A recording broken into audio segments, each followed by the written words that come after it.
மது அருந்துவதில் முன்னணியில் இருக்கும் மதத்தினர் யார்? எந்த மதத்தினர் குறைவாக மது பழக்கம் கொண்டுள்ளனர்?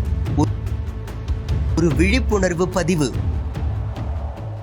தேசிய குடும்ப நல சர்வே 2019-2021 வெளியிட்டுள்ள தகவலில் எந்த மதத்தினர் அதிகமாக மது அருந்துகின்றனர் என்ற விபரம் வெளியிடப்பட்டுள்ளது.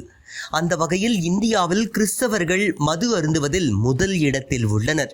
சுமார் 28% பேர் மது அருந்துகின்றனர்.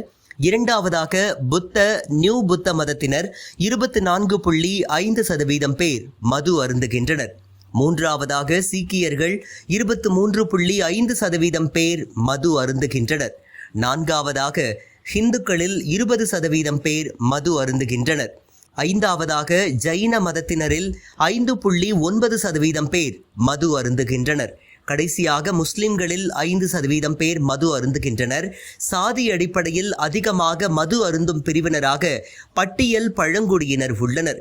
இவர்களில் ஆண்கள் 36% பேரும் பெண்களில் 6% பேரும் மது அருந்துகின்றனர். ஒட்டுமொத்த இந்தியாவின் மது நுகர்வில் தமிழ்நாட்டின் மது நுகர்வு 13% உள்ளது. அதாவது இந்தியா முழுவதும் மது அருந்தும் 100 பேரில் 13 பேர் தமிழ்நாட்டில் இருந்து மது வாங்கி அருந்துகின்றனர். தமிழ்நாட்டில் நாள் ஒன்றிற்கு சுமார் 1,60,000 கேஸ் மது விற்பனையாகின்றன.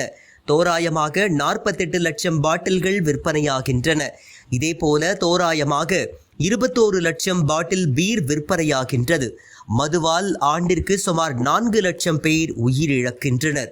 மது குடிக்கும் காட்சிகள் இடம்பெறாத திரைப்படங்களே இல்லை என்று சொல்லும் அளவிற்கு அனைத்து திரைப்படங்களிலும் மது அருந்தும் காட்சிகள் இடம்பெற்று அந்த பழக்கம் ப்ரமோட் செய்யப்படுவதும் சாதாரணமான குற்றமற்ற செயலாக சித்தரிக்கப்படுவதும் வருங்கால சந்ததிகளை எங்கு கொண்டு நிறுத்தப் போகின்றது என்று தெரியவில்லை.